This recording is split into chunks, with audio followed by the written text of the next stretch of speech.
Transmitting every Sunday from the mountains of West Virginia. It's Let's Find Out with Diego. Available on all your favorite platforms. Warning. The following program may contain material not be suitable for all audiences. Listener discretion is advised. The borders of space and time have opened once again. And transmitting from the mountains of West Virginia, it's time once again for Let's Find Out with Diego. The universe is waiting for you. All systems go. On this episode of Let's Find Out, we're going to plunge into one of the most baffling cases in American history. In February of 1978, our guest vanished without a trace while on a cross-country skiing trip near Lake Michigan, only to shockingly reemerge 15 months later in Massachusetts, disoriented and with no memory of his missing time. Now, for decades, the story of his extraordinary disappearance has been an unsolved mystery fueling endless speculation. But now, after 45 years of silence, Stephen Kubacki is finally ready to reveal the truth. All this plus more. Please welcome our new friend and first-time guest, Stephen Kubacki. Stephen, my friend, welcome to Let's Find Out. Well, thank you. Thank you for inviting me. It's an honor. Thank you. Oh, honors on this side of the table. Truthfully, we were having the conversation pre-interview, and I don't know if you watch much television. Back in the early 2000s, there was a commercial for a beer called Dos Equis, and they had this guy. He was a pretty badass, and they called the world's most interesting man. Oh, yeah, I remember that. Yeah, the world's most interesting man. Yeah, I remember that commercial. Yeah. I'm going to say the commercial is incorrect. You're the most interesting man in the world right now, my friend. Well, it's that's very good. It's a lot of good flattery, so I can't say I don't like it. So. No, and it's perfect. It fits you perfectly because not only would it talk about your new book, of course, but there's so many things you've done ever since that first. What we're talking about the disappearance, and then fast forward later, and then before that. So before I continue, because I can do this all night long, what was your life prior to this life-changing event that occurred near Lake Michigan? What was going on? Okay, around 1978. It's a very long story. It all kind of starts in childhood, but let's just move up to when I'm in college at Hope College. I'm 23. I'm in I think would be considered my senior year of college. And I was at a place where I felt a kind of a calling to do something different in the world, to what people would think is unimaginable, maybe impossible. I and a number of other people got together and we wanted to make the world a better place. We were, this is the late 1970s. The Vietnam War had ended, but there's still all kinds of wars going on in the world. There was still the threat of nuclear holocaust. Environmental destruction was happening. Of course, not anywhere near as bad as it is now. Authoritarianism was everywhere. Again, that seems to be rising now. So there were a lot of things going on. We felt the culture industry was very detrimental to people in general, kind of filling them up with sort of, sensations and stuff to overcome the emptiness and meaninglessness. We just felt the world needed to be changed. We were very we saw corporations, which are far worse now than they were back then, but they were slowly taking over the world, the governments. And we wanted to put a stop to that. We wanted everything to be democratized. We wanted there to be true meritocracy, true accountability. We didn't believe that, people there were billionaires back there, but there were people who had a lot of money, we didn't feel that anyone was that great to deserve all that money, and that, that income should be somehow distributed. And it was during the great, after World War II with Franklin Roosevelt, there was incredible distribution of wealth. That's what created the middle class. Before the Great Depression, there was no middle class. Didn't exist. It was because of World War II and Theodore Roosevelt And there was a shift in wealth of about 30% to the middle class. Middle class owned about 40% of the wealth in the United States, instead of before 5% it owned 95%. And now we're back there again. We're back. It's even worse now. We're back to where 5% or less own about 95% of the wealth of the world. It's unbelievable, and nobody is that great and, that genial to deserve all that. And what made our country great, after World War II, the GI Bill, et cetera, the interstates, all the things that were great that made this country wonderful is because, corporations were taxed at a higher level, and people who made lots of money were taxed higher. Anyways, those were some of the thinking that went on, and I'm just trying to connect it now to the present. But we got together. There was a few of us, and we decided that in order to change the world, that we would need to kind of have a bonding experience. And the decision was that I would disappear, that I would fake my death. And this was planned over a long period of time, where I always did a lot of kind of adventuresome things, climbing and cross-country skiing, and I was a young man. I was 23, and before that, and so are all the others. And it was kind of, I'm rambling a little bit, but it was a very unusual gathering of we'll say smart young adults. That usually doesn't happen. And alone we probably would have, who knows how our lives would have gone. But together we felt we could do something. And so decided I would disappear. And so I cross-country skied out on Lake Michigan, which was not very far from Holland, Michigan, where Hope College is. And I skied out as far as I could. It was pretty far out. I planted my skis, left my backpack, and then I walked back. And I went to Mexico. And then I disappeared. That was the disappearance. Wow. Now, we're going to definitely get into that here in a second. Sure. One would say there's a certain element of danger when a group of people get together to start a revolution, contrary to what's going on in any country, especially against what the government's doing at its time. Were there any threats to your life or any of your partner's life during this time? No, there's no threats to us. We just didn't want to be co-opted by the establishment and the system. And what we saw as our future was people either get co-opted and become part of the system. They become the very things, I've seen people, I'm a psychologist, I'm 71 down. And I've seen people, who start off with ideals and want to make the world a better place. And they turn out to be, over time to be exactly the opposite as they climb the corporate ladder or whatever the ladder is. They get corrupted. They become kind of narcissistic and more sociopathic. And so we didn't want to follow that. Now, there are people who, go out and try to change the world more reforming. We have some great politicians. We have a lot of great people trying to do good things in this country. There's no doubt that that's going on.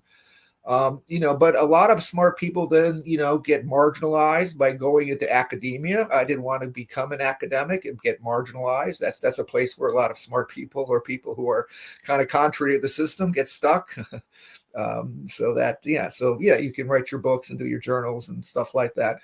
And then, then a lot of people, we see a lot of people just get crippled. A lot of people are crippled. I mean, we're all kind of cripples in lots of ways by the way we've been brought up in our culture.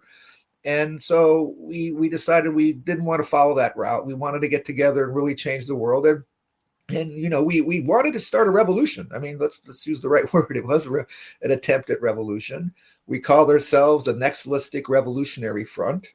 That comes from the word nextalism comes from a book by A.E. Van Vogt, that's V-O-G-T, called The Voyage of the Space Beagle. A nextalist is a person who is able to understand the assumptions and methodologies across the hard and soft sciences, the humanities, and then by being able to not be tunnel visioned by any particular scientific or non-scientific form of humanity, is able to then think outside the box and come up with creative, novel solutions than normally. It's kind of a little bit like a Renaissance person, you might say. And are you still in touch with any of the members of your group from back then? Yes, I am, to varying degrees. They're all still alive. They're all still living their lives. Their names have been changed in the book to protect their privacy. And also when I reemerged, this is 15 months later, I'm jumping around a little bit, but 15 months later, when I reemerged, I feigned amnesia in order to protect my co-conspirators and, of course, myself. Because if I didn't, their lives would have been dramatically changed in some way. They probably might not have been able to do the things they wanted to do. And also, I didn't want my life to be defined by my disappearance, even though it's an important event in my life. And I still think the disappearance has a lot to say, to the world. I think especially young people who are struggling, especially men. I think it has to tell a lot to people who are feeling kind of estranged and meaningless and have a sense of resignation. And this is across all ages and people looking for some authenticity. And then all the rise of authoritarianism. So our book kind of gets into that. And my hope is this book is can be viewed as kind of it's a memoir, as a kind of a call to rise and take action by people to believe in themselves and make a difference, and really kind of follow and believe in their ideals, the constructive and nonviolent ones. And you mentioned now during the disappearance, Mexico. Yeah.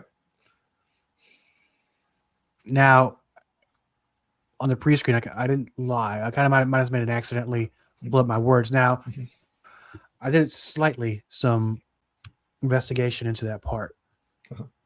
I don't know what to believe about it or not. You could definitely correct me. Sure. You lived it. Were you training in martial arts in Mexico? Were you with some sort of revolution? Yeah. Let me talk a little bit about the NRF, the Nextalistic Revolutionary Front. Again, it was me and my co-conspirators. And the organization was broken up into two parts. One was, you might call, the right arm, and that's where various members were going to amass power.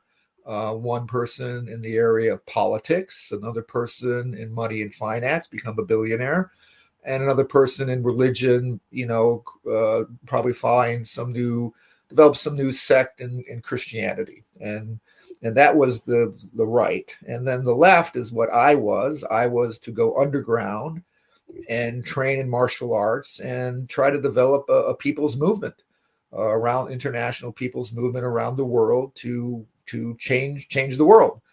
And this would take decades to develop over time. And then at some point we would all get together, the right and the left. And the belief was, maybe a magical belief, I was 23 years old. Okay. Magical belief that we would all get together after these decades and we would pool our power and wealth and our everything together. And then we'd be unstoppable and we would change things. That was sort of that was the goal. Well, in a way, kind of the goal kind of worked because in itself, some of you changed internally yourselves. Mm-hmm. While not necessarily not the whole world, but you basically worked on yourself physically and spiritually in a way, correct? Yeah, I did. I tried to train in martial arts, and then I had a number of what you might call interdimensional experiences. I think of it as part of the multiverse. I know that's kind of popular now, but the multiverse, is probably the paradigm of existence that has the most support among physicists and probably most philosophers. There's lots of different theories about the multiverse. There's actually a multiverse of multiverse theories, okay, you might say. But, in the multiverse, there are, kind of at least some physicists argue for an infinite number of universes and dimensions and U's.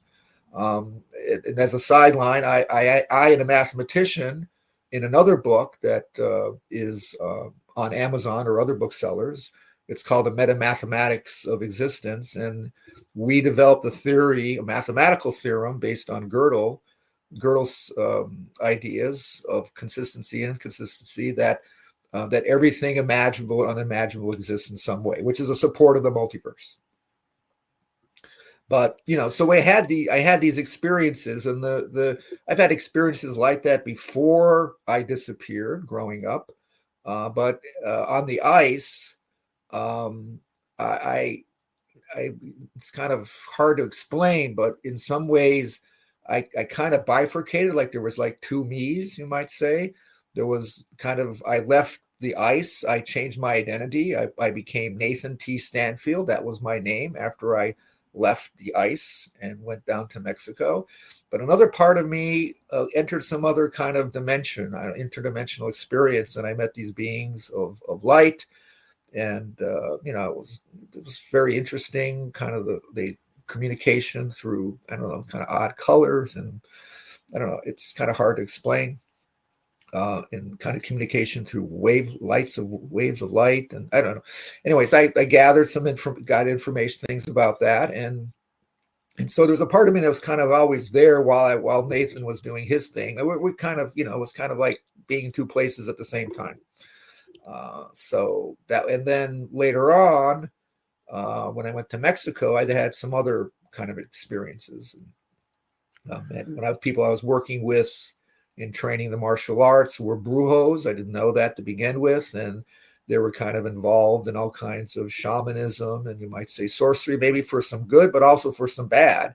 I felt that I had these dreams that they were like, somehow they were like taking energy from me. And I discovered they were trying to take energy from there's many of us in many different universes and many realities and timelines. And they were trying to take my energy, and they wanted me to become part of their organization.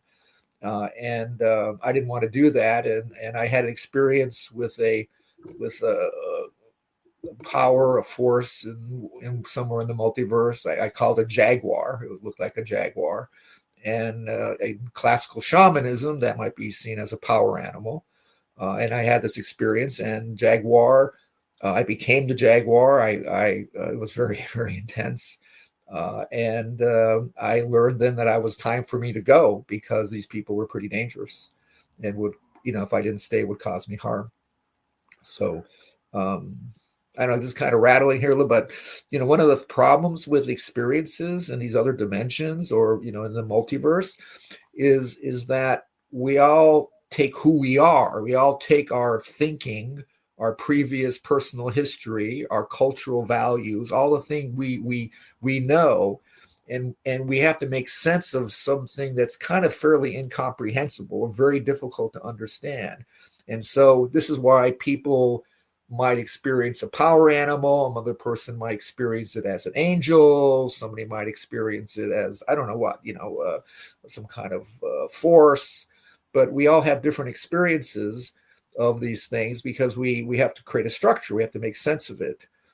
And so I try not to take my experiences literally. I experience becoming and being with this being called Jaguar. But, that's an interpretation. Right, as you mentioned, it helps us make sense of what's going on. It's good to have a structure in order to follow properly the message they might be trying to convey to you. Yeah. Now, with these experiences, with light beings, multi dimensions, another you out there, would this fall mostly on a supernatural, or more of a maybe extraterrestrial? Well, that's a good question. I'm an advocate of the multiverse. I think the supernatural. I'm against superstition. I'm very pro science. I think religions and all spiritualities should accept science and not think the world was created in 6 days or something like that. I mean, that we need to move spirituality to a more modern time, and I think the multiverse can be an umbrella for all forms of spirituality.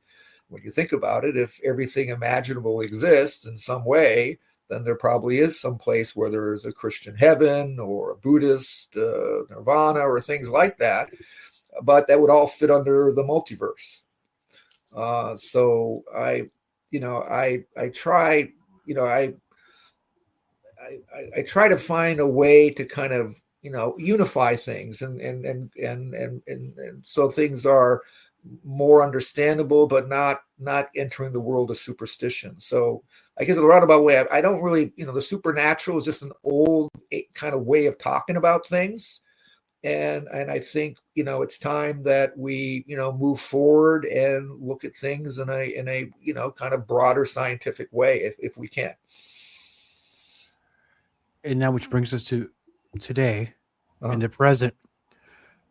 In between those experiences that you've had, because we're talking 45 years ago, within 45 years, Uh-huh. have you had any more experiences since then? Yes, I have had experiences since then. I did a lot of training afterwards. Actually, I became a professor and I became a clinical psychologist so I could continue to serve. It sounds a little odd, but my life's always been about serving others, and the Disappearance was about serving. There was something obviously about me with it too, and I became a psychologist so I could understand the micro world, because the Disappearance was focused on the macro world, on larger political, economic, cultural issues. And after I reemerged, I realized I really hadn't attended to the micro issues, the psychology, what makes me work, what motivated me about the Disappearance. There was clearly a lot of idealism, a lot of hope, but, there's a lot of rage too. There's a lot of anger in my past. I hope I'm not being digressive, but, I grew up in a lower middle class family. My father had an 8th grade education. My mother eventually worked as an administrative assistant at a university. I was 13. I was working in tobacco fields in the summer to buy clothes so I could go to a prep school, one of the most prestigious prep schools in the country, Deerfield Academy, so I could buy a suit and all the things you needed to do. But I was working, over 100-degree heat. And I worked in factories all my teenage life, in pickle factories, bicycle factories. My father worked in the tire factory. So I come from a very proletariat background. When I was at Deerfield Academy, which is a highly prestigious school, I was surrounded by incredibly wealthy people, incredibly wealthy. What did they do for summers? They went to Switzerland and went to camp or did this or did that. I worked.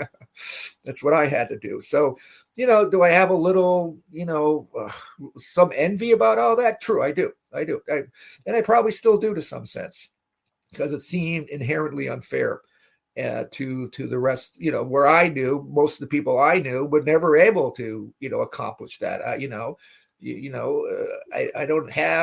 can't start my career off with millions of dollars behind me and inheritance and connections, etc. And so, when I applied to college, this is a funny story. When I applied, because I went to this prestigious prep school, you're supposed to, go to Harvard or Yale or, all these sort of places, right? Well, I was sick of the whole thing. I was actually almost thrown out of Deerfield Academy a couple of times, but I was sick of the whole thing. And I found I was walking through the admissions building. I found this piece of paper it was an admission application for Hope College. It was only a few pages long, like 2 pages or something. And I just wanted to know why I wanted to go. They didn't want know my favorite color and what books I read. And, they, like the other applications were like, tomes or like 10, 20 pages. I think it was their business. And so, I went to Hope College instead of going the typical Ivy League route. But in a way, you got your education on a higher power in a way. Not discounting college or everybody else's experiences, but I think you got something extraordinary that happened in your life. Now, with these experiences, because we were talking, you're a hard worker as a young age, you went to college, you're trying to change the world, you have a lot going on. You're only 23 years old. Mm-hmm. Fast forward, just after the Disappearance into now, did you develop any special types of abilities that you didn't have before? Something that you didn't learn here, in our plane of existence in a way.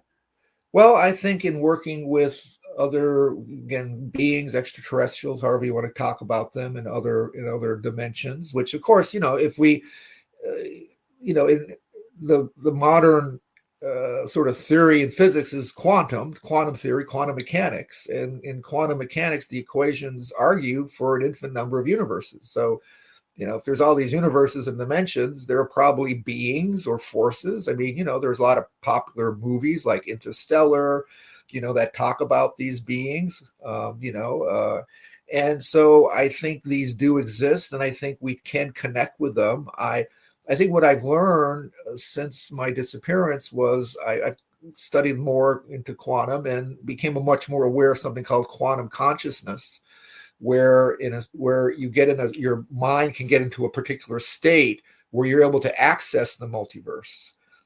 And what you do this through meditation, to quieting the mind in various ways, which then separates you from established thinking and all the chatter in your head. And so enables you to enter this sort of state of what we call quantum coherence, which opens you to the infinite possibilities or the multiverse.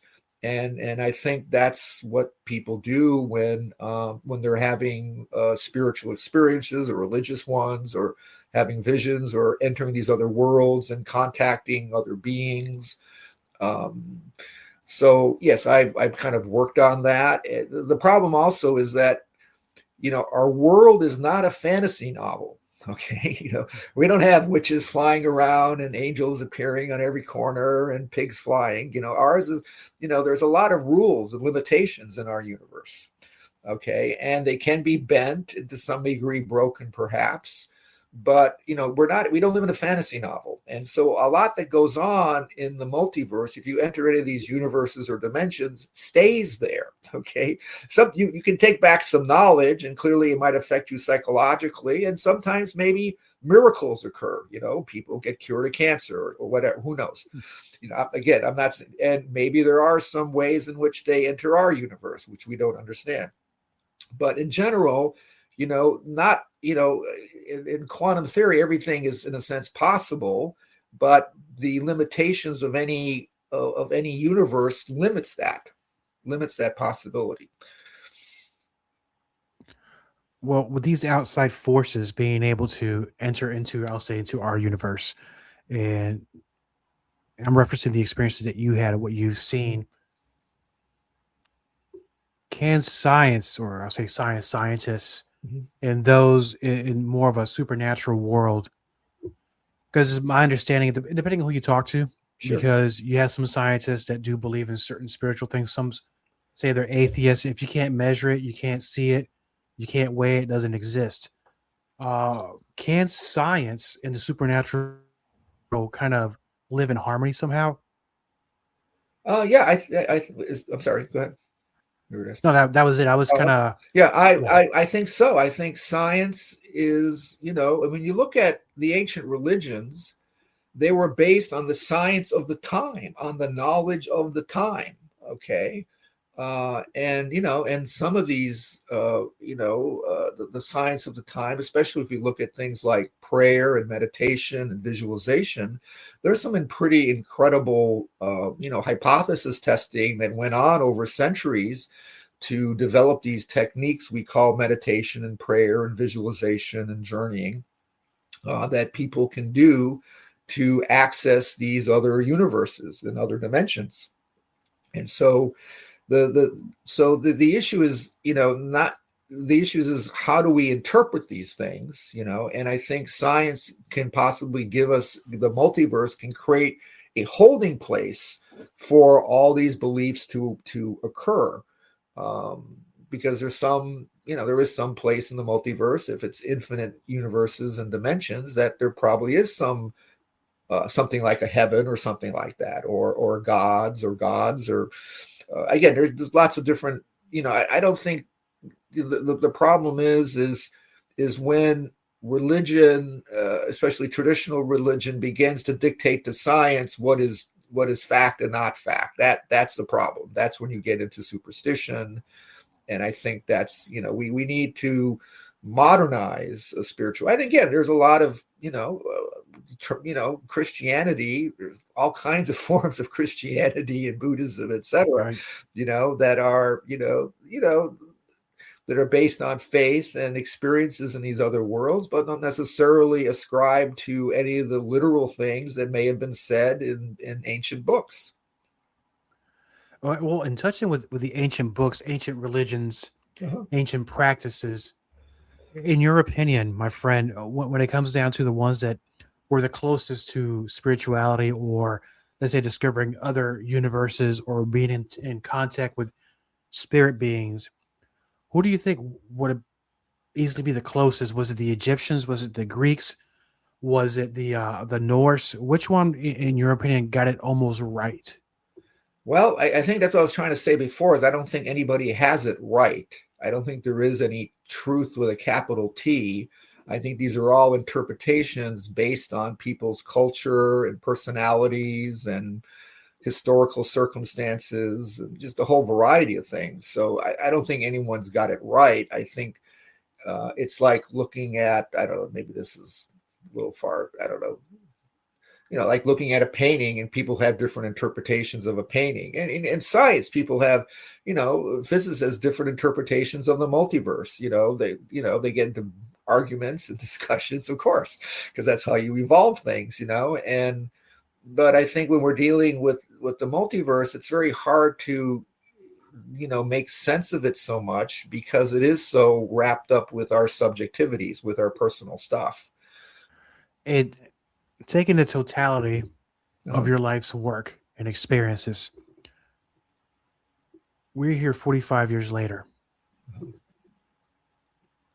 You chose to remain silent for that long. So what finally compelled you to write the memoir? And on the second part of that question, what was the reaction to those closest to you once you revealed all these facts, all these experiences? Yeah. Let me answer that last question first. When I disappeared, I had tremendous nightmares. I felt tremendous guilt. I felt I was on a mission that was more important than my feelings or the feelings of my family. I regret that. I caused a lot of suffering.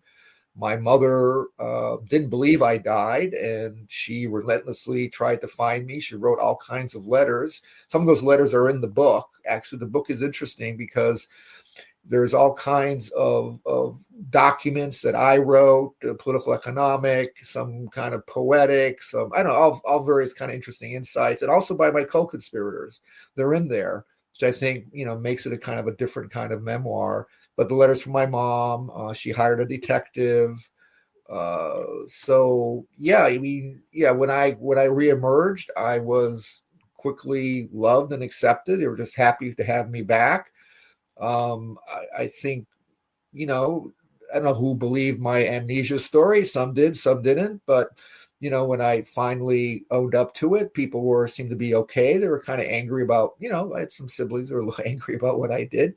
Of course, because I put them through hell in a certain way. And so, and I think that was one of the problems of the disappearance of the Nexilistic Revolutionary Front. It was based on secrecy, and I've come to learn that secrecy in the long run only creates more problems and actually undermines the very things you want to do. So yeah, there's all, and we're facing that now, all kinds of secrecy in the government and what goes on economically in corporations, and the secrecy really is harmful. So that was one thing and then also the lack of transparency. We need to be fully transparent. And I think nonviolence is the way. Nonviolence is clearly the way to change things. I think, violence it doesn't, I mean, unless you're facing something that's, horrible, like a Hitler or something like that. Yeah. Right. You need to, do what you need to do. And now on the first part of that, so 45 years later, why now? And of course, I'm going to add something else to it. Who was the first person you told? The first person I told, let me see. I think it was probably a cousin of mine that I told about what really happened. Yeah, I think. And then I had a girlfriend. I told my girlfriend. I had some girlfriends. I told them, of course. and a few other people. Actually, over time, as a clinical psychologist, I do therapy. Some of my clients have discovered about my disappearance, and we've talked about it. It's never been an issue. No one's ever stopped therapy because of it. They actually thought, well, God, this guy's done all this crazy shit. Maybe he actually knows something that could be helpful to me, kind of in a funny way.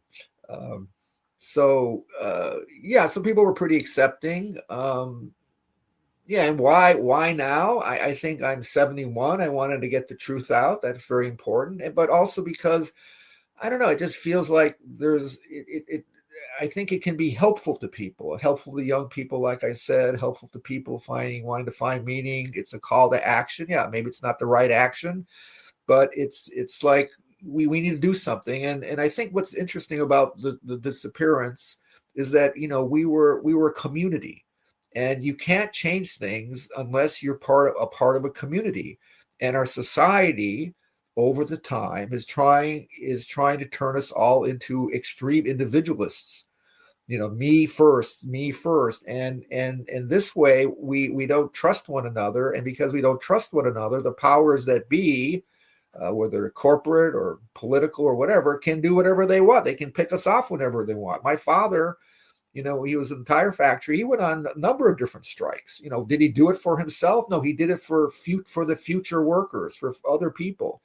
Did he lose a lot of money by doing that? Yeah, he did. He probably could never have made it up. But it was a sense of altruism and trust between people that can change things. I mean, you look at all the stuff going on. I have clients from Microsoft and Amazon all over, in Seattle, and it's amazing that people don't get together and unionize or do something or say, heck, let's just form our own company and get out of here. It's astonishing. But it's this philosophy, this cultural belief that we are all extreme individuals and we are all selfish. That's completely untrue. All the literature in psychology, anthropology, and sociology argue that we are social creatures, and we survive because we are social creatures. And yes, individuality is important. We need a balance between the two. And the thing, we ran a little bit here, but economics, modern economics, is based on the belief that we are extreme individualists, selfish. That's what they call rationality, being selfish. Emotion selfish is connected to being rational. That's the foundation of modern economics. There's no place for altruism or caring for others. It's all about me, me, me. And of course, it's leading to the destruction of our planet and a lot of suffering in the world. Yeah, it's created a lot of good things too. I mean, who can, I have a nice house, et cetera, et cetera. So these are all good things. Sorry. Yeah, and I know that's fine, because in my times when I grew up, things started slowly changing when they say, love yourself, put yourself first always. Uh-huh. But there's more than just self, because you have people around you that you love. Yes. There's strangers you can help. And then down the line, they can help others. I think we'll benefit more if we help each other more instead of being so self-serving. And I know that we're all selfish to a certain degree, but I think there's a limit to when it becomes kind of dangerous in a way. Yeah, we need to self-express. It's very important. It's what makes us a successful species, is that individually we all can be creative and self-expressive in our own way, hopefully in a constructive way. But we're also a social creature, and as a social creature, how do you think, look at all the things that go on socially, education, being raised by parents. I mean, it just goes on and on. We are social creatures. And to ignore that or to make believe that doesn't exist, like in modern economics, is just completely absurd. And of course, then, not surprisingly, modern economics is that priesthood then serves the wealthy and the rich who are into this sort of extreme individualism, which becomes kind of a sociopathy and narcissism. So the only term I can think is follow the money sometimes, and you'll get the answer. Yeah, follow the money and you'll see what it's about. It's, the decadence and everything that's going on is just unbelievable. It is. It's sad in a way, but I try to do my best. We all do. As best we can, of course. Now, up until now, and I know you probably have, Have you read any of the old newspaper clippings or articles about your disappearance?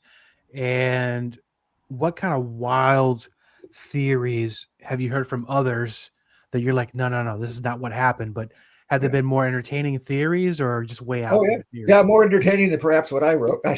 Maybe. There's a whole thing about the Michigan Triangle. There's in where I disappeared. It's called the Michigan Triangle, and boats have disappeared and people have disappeared. And so there's this. It's a little like the Bermuda Triangle. So there's that theory. There's theories that I was abducted by UFOs. Again, I had interdimensional experiences, but I wouldn't call it an abduction by any means. Oh, and let me digress here a little bit, because a lot of, when we look in the past, let's say before modern technology, people had all kinds of multiverse experiences. They, saw angels or God or Jesus or Buddhas, and they had all kind, maybe they might see devils or hungry ghosts, and a whole variety of different things. And again, that was based, a lot of it is interpreted through culture. And now people generally don't have such a connection with sort of traditional spirituality. And if suddenly you have an experience in another dimension, how are you going to interpret if you have no background to make sense of it? Well, you're going to be scared. You're going to be paranoid. And so perhaps some of these experiences for people is an interdimensional one, like I'm saying, not being picked up by a UFO, but because of the fear, you begin to see these beings or whatever they are as reptiles out to get you and, do surgery on you and do all kinds of awful things. In traditional societies, tribal societies, it was not uncommon for people to work with these beings or forces, and for them to kind of do things to their bodies, to their, I don't know if you call it physical or spiritual body or something like that. And that could feel like surgery or something happening to you or things getting implanted in you. This is very typical in a lot of, when, angels bring things to people and they put it inside their body and, help them to be, more caring and loving, maybe a white energy or something. This is what goes on. So I think I'm not saying there aren't UFOs. A lot of studies suggest there are, but I'm also suggesting that a lot of experiences that occur may be getting sort of a little bit misinterpreted because of because we don't have a way of making sense of it. Now, are there perhaps bad aliens and bad forces out there? Of course, there's bad, we have all kinds of bad stuff on our planet, and in the multiverse and all these other universes, there's probably other things out there that are not very healthy. Actually, I just had not too long ago, I had a very interesting experience. I don't want to disclose too much about and maintain privacy, but I went to this sort of gathering of people to meet this person who was channeling some like a being or something of energy, and there's a lot of people there, and it's a little bit of not quite a somewhat a little bit of a worldwide organization. And I was just kind of curious about it, and when this being appeared, what I saw was kind of like a portal. This being coming in, it's kind of like channeling. But it seemed to me that this being was unfriendly and was not, in fact, the being that they thought it was. I thought it was very contemptuous, haughty, and I thought pretty negative, and into really into power, but sort of disguised in lots of ways. So, are there bad things out there? Yeah, probably. Yes, of course. Yeah, you take your chances sometimes, but I think if you're well protected and you think about the situation, what you're getting yourself into, maybe something you may or may not want to get yourself involved with. Now, yeah, that gets into a thing I call a lot of people work with the multiverse or with gods or other beings or things, kind of in a form what I call spiritual capitalism. And that is like, if you do this for me, I do that for you. So if you help me win the football game, then I'll do this. I'll pray 10 times a day to you, or I'll give you something. Anyways, it's like a trade-off. And I call it spiritual capitalism, and that pervades a lot of kind of what people do. you make sacrifices, you do this, so that's one way of connecting with these beings. Another way is just not wanting anything, but being there to serve and care for others. And if they give you a boon or something good happens, great, but not to want that, not to engage in this sort of trade-off, because that's, it can be a trade-off for good. There are people who do a lot of, I've met people who do incredible healings, but there also can be for bad, what we think of as sorcery. Again, in that whole crazy world. And again,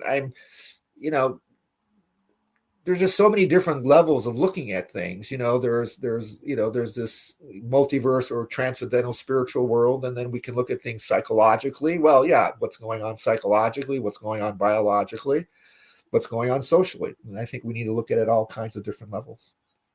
Right. And, before you barter with any spiritual being, it's called a Faustian bargain. You're taking your chances.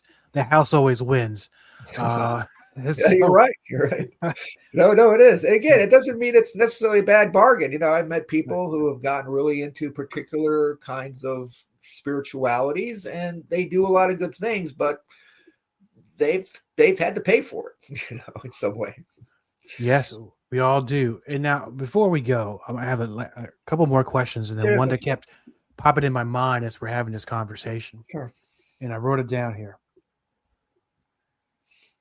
Since your disappearance in 1978, have you gone back to Lake Michigan, and have you gone back to Massachusetts, to those locations?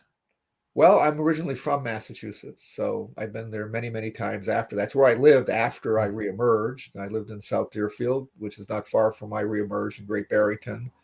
And yeah, I spent many years there. I grew up in Massachusetts. Okay, that's where I was born. So yeah, and I don't go back quite as often because my parents have passed away, but I do go back there to visit relatives and friends. You see, Michigan. Yeah, I've been back to Michigan a few times at Hope College. Actually, during my disappearance, I actually went back. Me and my conspirators, we met in Holland, Michigan for a brief time to sort of reassess what we were doing and what we were supposed to do. And it was shortly after that one of the members I was spending a lot of time with, we decided that I decided kind of fortuitously, I at this person's house, I picked up a book called Beau Guest, which is a famous book about the French Foreign Legion. And then it occurred to me that I should join the French Foreign Legion. So I did. I didn't join it officially in the sense of signing any papers, because once you do that, if you leave, they'll hunt you down to the ends of the earth, because you're basically you're AWOL. So anyways, I did experience some things in the French Foreign Legion, but then I decided to leave because I had a very kind of highly dissociative experience where I saw we were one evening in the mess hall in the evening, this person was dragged in, we were all called in, and the shit was beaten out of them, because this is somebody who had left when they weren't, try to escape. And nearly death. And I then had this vision of what would have happened if I stayed in the French Foreign Legion, and what would have happened if the Nationalistic Revolutionary Front was successful. And it's a long vision. It's in the book, but it's not such a great thing. There's a lot of violence. There's a lot of, and then it was that time. It was at that point that I decided, I was like, my life has been one, not since then to some degree, but I have this ability to kind of peer over the abyss, and, I was peering over this particular abyss of sociopathy, and I realized I couldn't become that kind of person. I couldn't do it. There was something about me, or maybe others helping me, or other energies or whatever, but I couldn't do it. That's in the book. There's a lot of stuff about that in the book. And so, yeah, I couldn't do it. And that was pretty much the end of the NRF after that, because once I couldn't carry out my mission, then everything else fell apart. My friend, you're a lightning rod for extraordinary experiences in a lifetime. I think we just scratched the surface. And I think I'd love to have you come back on next year because I know you have more in there, but I'm going to ask you the most important question of all. Okay, sure. It's not going to shock you, the question, though. Okay. For our friends and listeners of Let's Find Out, they want to learn more about you, where to get a copy of the book, and more about your experiences. Where can they find out? Okay, well, the easiest way is to go on, Barnes & Noble or Amazon. The book is there, The Disappearance, Conspiracy, Revolution, Revelation, ... It's there, very easy to get. It's on, I think you can get it on Kindle and also hardback. The audiobook should be coming out someday, but we're having some problems with the contract. I don't know. Who knows what's going on with that?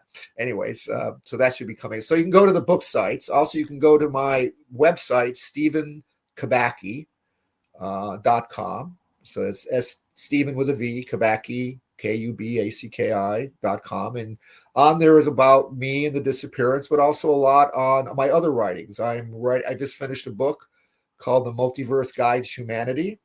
And it's really it's really about becoming citizens of the multiverse. How do we become citizens of the multiverse and move beyond our parochial, universe-centric, etc. way of thinking on this planet that is destroying it and us?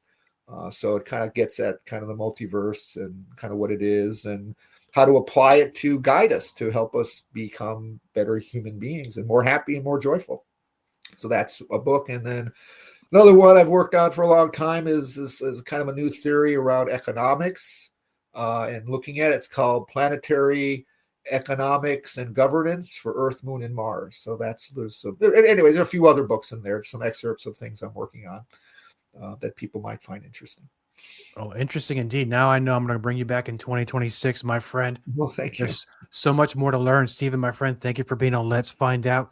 Let's stay in touch, and I'm definitely going to put the link to your website so they can find out more about you and your book on the show description. I'll see you in 2026. Okay, thanks. Looking forward to it. Thank you, my friend. Copyright Diego the Podcaster. All content for Let's Find Out is the property of Diego the Podcaster and is served directly from our servers with no modification, redirects, or rehosting. All celebrity impersonators are paid performers. The impersonated celebrities do not endorse or promote any views or opinions expressed by our guests, Diego the Podcaster, or Let's Find Out. The information shared on Let's Find Out with Diego is provided on an as-is basis, with no guarantees of completeness, accuracy, usefulness, or timeliness.